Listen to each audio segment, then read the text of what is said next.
on Independent Television. My name is Theodore Lakari, your regular host of the program. And of course, today we shall be looking at a subject that is familiar with almost everyone.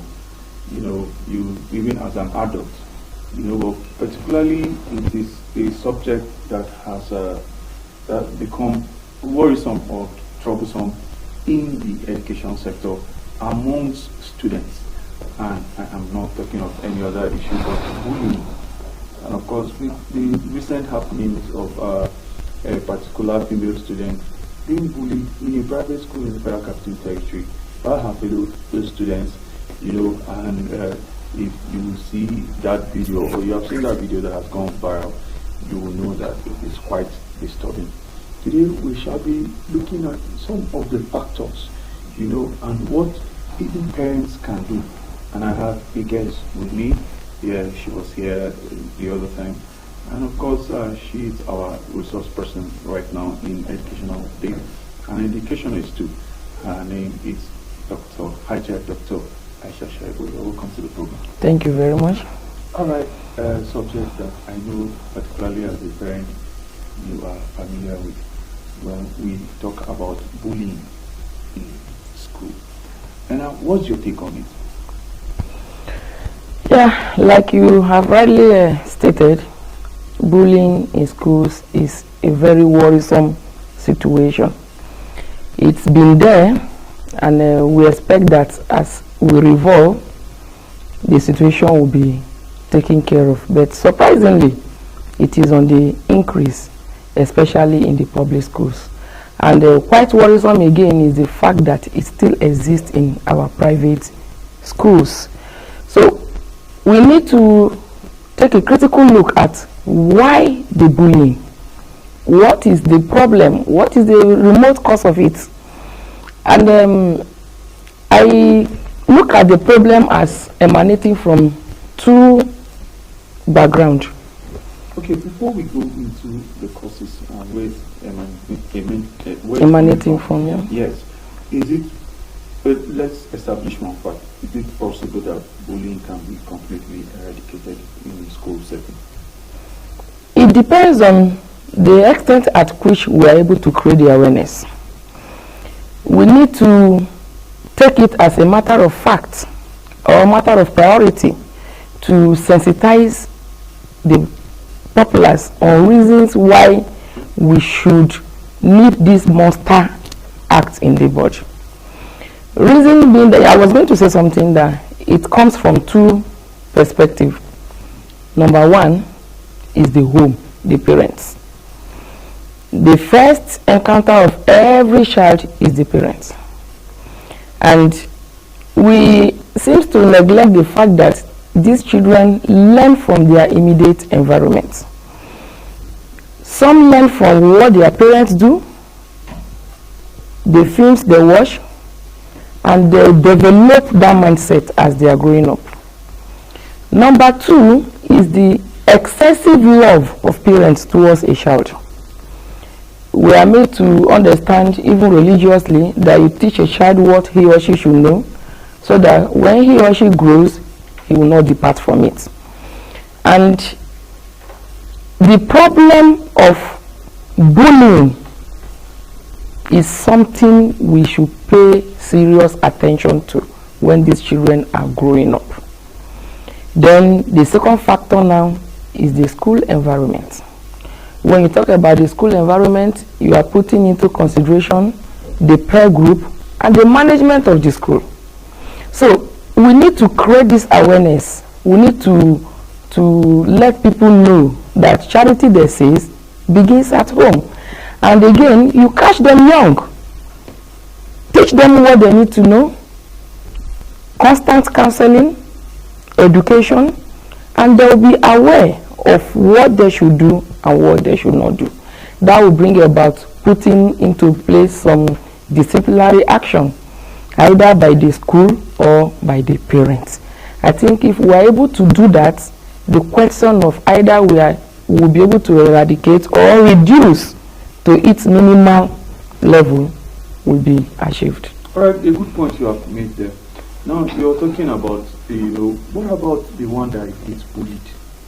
what is it that, how should the bullying be handled? Or I have a child, the children as the case may be, and they are going to school, and I want to teach them how not their peers to bully them.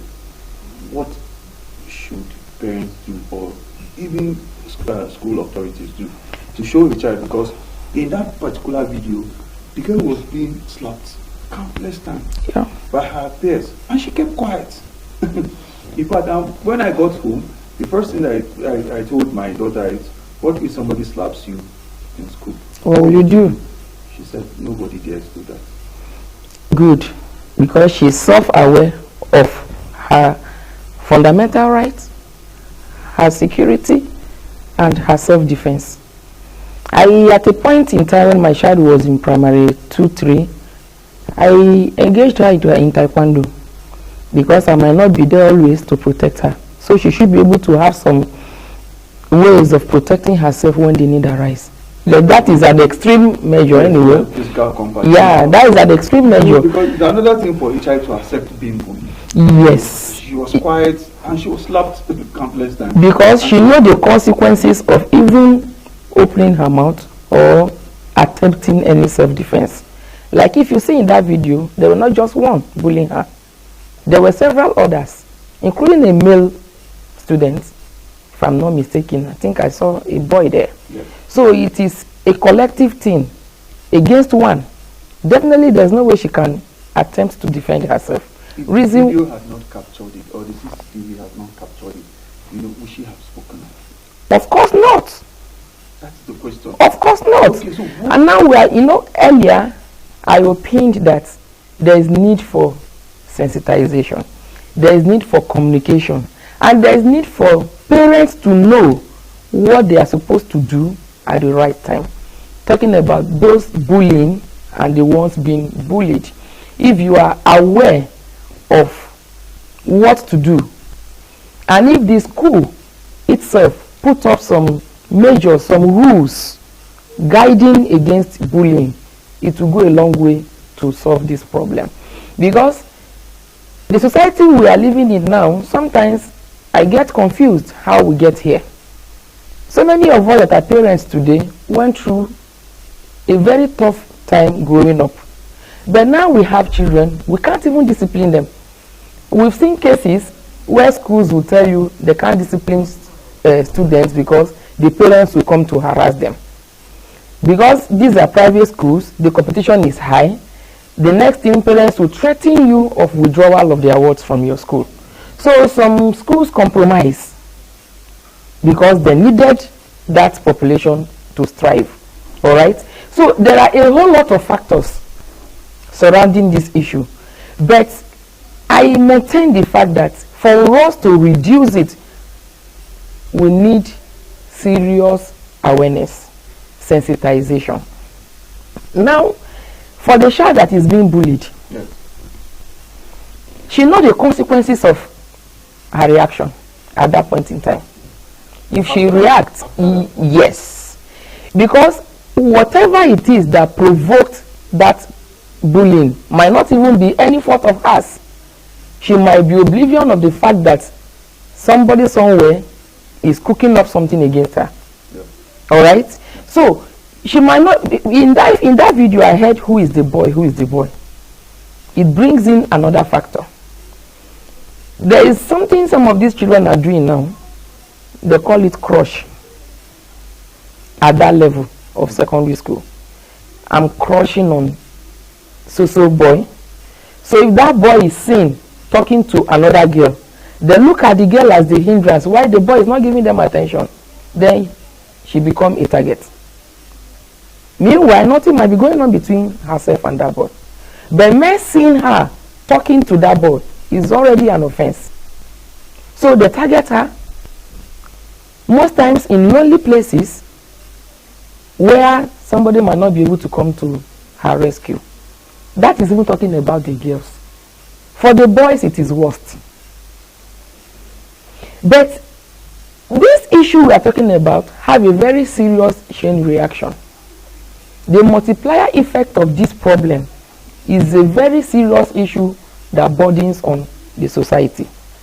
Because the moment a child develops the mindset of bullying at all time, it affects the psychological growth of the one being bullied. Sometimes they become very timid. They no longer can express themselves. They don't have self-confidence, because whatever they say is being seen as, oh, they are going to be attacked the next second. And when they grow with that mindset, they cannot exploit. All right? That is one negative aspect of it. Number two, to the bully himself. You know, these character traits are inherent as they are coming up. A child of 1 year, any little thing, spank whoever is around, even his own parents. And especially the mother will be like, oh, he is still small. When he grows, he will change. Hello, can you give what you don't have? That child will not change. As far as that child is concerned, for the fact that he's not being scolded for that action, he will continue to believe he is doing the right thing. He will grow with it. And before you know, there is a monster in the making. Yes, there's a monster in the making, but at the base of bullying, you have to talk to the child, the student, he or she, in a way not to accept being bullied. He or she not accept being bullied. Yes, not basically maybe in reacting immediately, because if the level of fear they instill into the one they are bullying, no matter the level of is fear, intense. if you have a communication, good. There must be a breakdown of communication. If you intimidate me, and I know that I can confide in you and gain safety in you, no matter the level of intimidation. If I say reason why I anybody said tells you this or does this to you, come and tell me. Reason why I said there is need for sensitization. Reason why I said there is need for constant communication, counseling, both on the part of the parents and that of the school management. Even the society, just like we are doing now, some persons might not even be aware of the role they are playing to promote bullying in the life of their children. Is there any sign you can see a child and begin to notice he or she is being bullied, even if he or she does not say or speak out? Yeah. Can you notice anything in At least 2-3 signs. Okay. Number one, like I said earlier, the child become reserved, timid. He lacks self-confidence. Number two, the behavioral display of that child will show you as a parent that the child that left your home is not the child that returned back. Something in him or her is missing. Some no longer find eating, social activities interesting. Some become extensively or excessively quiet. A child that left your home as an extrovert is back home as an introvert. All right? So these signs will show you to a very large extent that something abnormal is happening in the life of your child. Some will lock themselves up in the room, won't go out, even when you force them to go out. So when you begin to see all these abnormalities in your child's behavior, it tells that there's something which is not pleasing going on in his or her life, especially for the girl child. All right? The moment a girl child loses her composure, then something psychological is wrong with that child. So parents need to pay attention, especially for some of us that have our children in boarding school. The moment your child comes back from boarding school, try to look at that child critically to know if the child you sent to school is the one that has returned back. So is it that it's more prevalent in the boarding schools? Exactly. Than the day? It is more prevalent in the boarding school. Okay. You know, some of us that interact with children, I'm from a very big family, so I have my niece and the nephews that are in boarding school. So when they come around, I try to interact with them. And the story you hear is terrible from boarding school. All right. For the day school, of course, it is happening, but it cannot be compared to what happens in the boarding school. Because of the space of time. Yes, yes. So sometimes these children cannot even feed because the bullies snatch their food from them, and they dare not say a word. They resort to starvation because no any other alternative. All right.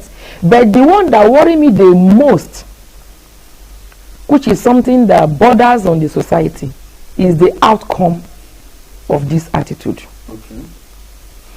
Like I said earlier, it has a multiplier effect, a chain reaction.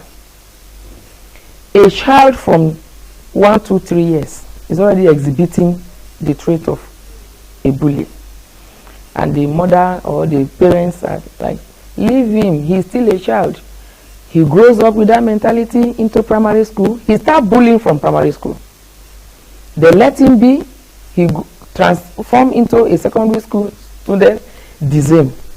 By the time he gets to the high institution, they are the ones that go into cultism the most and compel others, force others to join.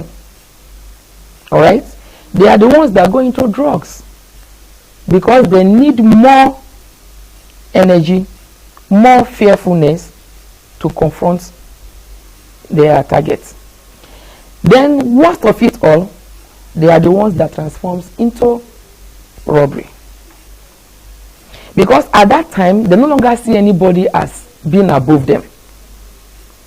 They don't see anything fearful, and they need to maintain a status. That status is that wherever they are, they should be the one leading. How early can we quench this trait of bullying when we find out in a child? How early? From primary school. In fact, even before the child gets to primary 1, the character traits are there. Sometimes we neglect, ignore, or we don't even notice. All right? So the moment you see this problem coming, rearing its ugly head, especially the mothers, because children spend much time with their mothers, the mother should be able to see that this child is having a character that is going to be disastrous in future. Yes, but basically, you started out by saying that even parents themselves, for instance, we know parents who have helps. You have a house help, and the way as a parent your kids are watching, the way you relate to your helps. Exactly. Second class children. Yeah. And you can treat them anyway, and your child is watching. Or the way you treat your workers. Even the husband treating the wife. Yes, and your kids are watching. Can that translate to what your children will imbibe? The reason why I said they learn from their immediate environment. The reason why I said they imitate or emulate the character traits. Not every bully is a dysfunctional family. Exactly. Or peer influence. Alright? It's either from the home or peer influence. That is the problem. That is the origin of it. It does not fall from heaven. They learn from their immediate environment. So parents should, as a matter of fact, try to protect the life of their children by hiding certain character traits from them. There is a boy as young as 2 years. He throws anything he sees at anybody, and the father will say, leave him, that is what the way he behaves. The mother will say, you don't start again, and he will slap the mother. And I saw it. I said, what is going on here? He said, I saw you they do hello, and you are allowing this. The next thing, the way he is behaving at home, he is going to extend it outside. So that is how the trend goes. And at a point in time, he will begin to recruit. He won't be the only one in the act. He will recruit. So he will have some backup. There are some of them that uses errand boys. They are the boss. They send their boys out to go and commit all these atrocities. Then when the boss step in, you should know that it's a bigger case when the boss comes. Yeah. All right, viewers, if you are just joining us, it's Education Update on Independent Television. Now, of course, we are looking at the impact of bullying in our society, and of course, the way, how much effect it's having in the society. And I'm with Dr. Aisha Shaibu, an educationist and our resource person. All right, looking at this, it's something that shouldn't be ignored at all. Not at all. Look at what happened at that is it Bowen school in Lagos, Exactly. where that child lost his life. Yes. Several others are happening. Okay. Then the society more like, all the schools, are they supposed to treat this with kids global? Not at all. What are some of the measures you think schools should take? The school should have an interface with the parents at all times. There should be nothing like special students.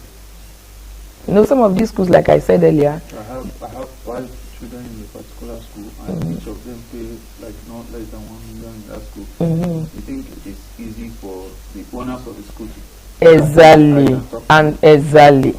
That is where the problem is coming from. In most cases within the school. If you begin to treat a child as a special child because of the parents of that child, you are contributing, as an educator, you are contributing to the problem of the society. Because what you sow will definitely... But the kids are my biggest customers in the school. That is, every school must have a rule, a disciplinary measures put in place. And if you feel the father or the parents of this child is a big shot that you cannot look into the eye, like you said, there is need for a conversation. Have a conversation with these parents. Parent A, this child is behaving this way, and it is impeding on the psychological role of the other children. If you are able to do that, you can come to a round table and have a discussion. What do we do? Let the parents know that you are not just trying to victimize their child. There are some teachers too that are bullies on their own. So you, as the owner of the school, should be able to pick where the holes are and correct where necessary. Not leaving everything to I need this teacher because he or she is good. I need this parent because he or she is paying. Not necessarily that. Or the connection you get from parents, or the award, the contract of whatever you are getting from the parents. If you look at that as an interest today, tomorrow there is going to be a problem. So the school has a whole lot of roles to play. If a child is outside the box of what is expected of him or her, take action. Communicate to the parents. Thank God for platform on all schools now. Thank God for mobile technology. You can always reach out, either it is via text or whatever. And thank God for CCTV cameras everywhere. If a child is caught, there's no need for denial. There's no need for victimization. There's no need for somebody to say, oh, you are hitting on my child because I had a quarrel with you as a teacher. All that will not arise because there's evidence. And when there's evidence, then the whole problem will be too glaring for one to deny. All right, finally, because we are running out of time now, can this be like an obstacle, bullying be like an obstacle to the learning of the child? Exactly. Not even in a small measure. Because like we said earlier, it affects the psychological development of that child. Some children, when it is time to go to school, it's like you are sending them into the hellfire. They don't want to go for fear of what they are going to face. And some of them will not speak with the parents because they've been threatened. Sometimes even the school will threaten the child. Don't tell your parents about this. If you tell your parents, you serve punishment. So the child will be concealing a whole lot of things in his mind. So at the end of the day, when it is time for that child to resume school, you will see him or her panicking, full of fear. So when you notice that in your child as a parent, go inward, ask questions. What is happening? Why are you not disposed to go into school? If bullying persists in a particular school, can you take your child out? Of course.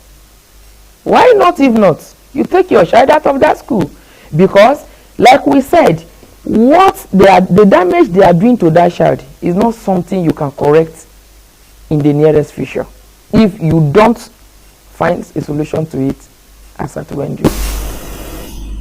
I must thank you sincerely, Dr. Aisha Sherry, for coming to the program and sharing your thoughts on bullying. And you will agree with me, it's something that we want to see it in the board as soon as possible. It should not happen in our school. It cannot be eradicated, but it should be reduced. So thank you for coming to the program. Thank you very much for having me. Alright, it's on this note we'll draw a curtain to education update this week until we come your weekly on another topic. I say stay blessed and thank you for being there.